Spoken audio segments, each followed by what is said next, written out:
Hey everybody, welcome to this video. What I wanted to discuss today in this video is really that something's been coming up in my client community, my Ecom Blueprint program, and we've been discussing old ways of marketing versus new ways of marketing, things that seem to trend, content types, trying to, get that hack or that shortcut to getting more customers as quickly as possible. It's always like the holy grail with e-commerce business. We know how exponential e-commerce brands can grow and scale and how profitable they can be as well. That's often why people start an e-commerce business, that you can do it from anywhere, have all those freedoms that you so desire. So this discussion comes up quite a bit. And what I basically advise or talk about is that the old systems still pull through. The old systems still exceed these methods and strategies that seem to trend, whether it is, as I say, actual strategy or even kind of content types. And this is just pulling from basically 12 years experience in e-commerce and working with hundreds of brands over the years and seeing the commonalities between those that are mega successful and those that, go in and out like a flash, flash in the pan type stuff, try something, hop to next thing, and never get any real results or anything to kind of write home about. And so the one that I really want to talk through today, or really just to kind of emphasize, which will hopefully be helpful for you, is that your current customer base or the people that have bought from you before are your most valuable marketing strategy that you have, the best sales system that you possibly have. Okay, so firstly, it's 5 times cheaper to get them to come back and buy again. And obviously, probably at least 5 to 10 times easier to convert them because they have bought with you before. Now, I totally get that some e-commerce businesses, don't allow for repeat purchases for, say, a specific purpose, but I would encourage you, if you think that you're in that position, to look laterally about how the same person, the same customer could actually buy again, whether it's buying for someone else or whether it is an alternative product or range or collection that they could actually buy, depending on obviously what the product is. I'm talking generally here,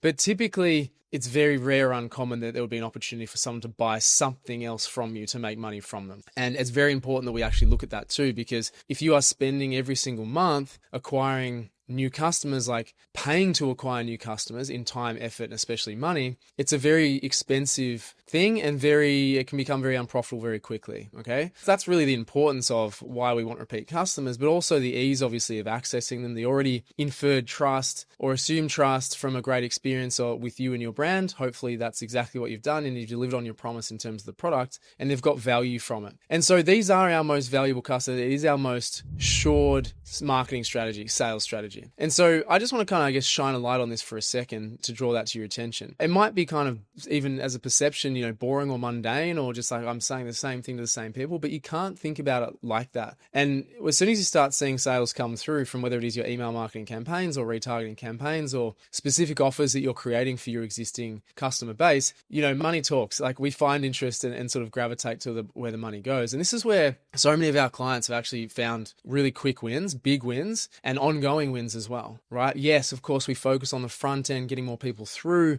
the funnel. We want the first time customers to be that, I would say anywhere between sort of like 80% all the way down to kind of 60% new customers every single month. So meaning flip that on its head, repeat customers, we really want between that 20 and 40% per month. And, we want that to obviously remain steady as your total revenues, total sales increase. So 40% of 100, 40% of 1,000, etc. You can do the math on that. But for the sake of this, either increasing that percentage or even just maximizing that percentage in the revenue that can come from existing customers is so important. As I say, often neglected or very much underrated because we're always sort of focused on that front end thing. And so this is basically where you can use your marketing cost, what we call like a cost per acquisition. So how much does it cost me to acquire a new customer, for example? And this is very easy to see if you're running ads. You can basically just divide your ad spend by the number of sales that was produced by that particular ad or in that particular month. It's very important that you look at things comparatively, but you will get like a dollar figure. If you're not running ads, if you're doing things organically, it's quite difficult to gauge how much that physical cost actually is, but you can get a bit of an idea based on, even kind of effort in that case. But where I'm going with that is that if you can determine what your cost per acquisition is, the cost to acquire a new customer, it gives you something to work with in terms of, well, if that's what it costs me to get a new customer, I can use the same mind frame or of literal expense or investment to get somebody to come back and buy from me again. It's suddenly, instead of saying, well, it's, you know, how can I get people basically back in the door for nothing? It's like, well, how can I take that $50 over here to acquire a new customer and actually gift it, structure it as a discount or offer, add bonuses, whatever you might do is in terms of an offer to make them feel special. How can I actually give that back to an existing customer and use that in the same way that my cost per acquisition basically remains the same? It actually won't cost you as much as it would to acquire a new customer typically, but that's how you want to actually look at it, because instead of saying, oh, well, I give 10% off to people when they come in the door, it's like, well, no, now I can actually give 30% off to acquire that customer again, because basically everything on top of that is profit. I don't have to actually advertise as hard. I don't have to really, bridge gaps in terms of trust and credibility. They know, like, and trust you already. And as I say, hopefully they've had a good experience with you in the past. And so being able to focus on the back end or the repeat customer, the lifetime value aspect of your business is, well, more profitable, but certainly as valuable as looking at that front end and acquiring new customers as well. There needs to be a really fine balance there. As I say, most people focus 100% of their time on that front end.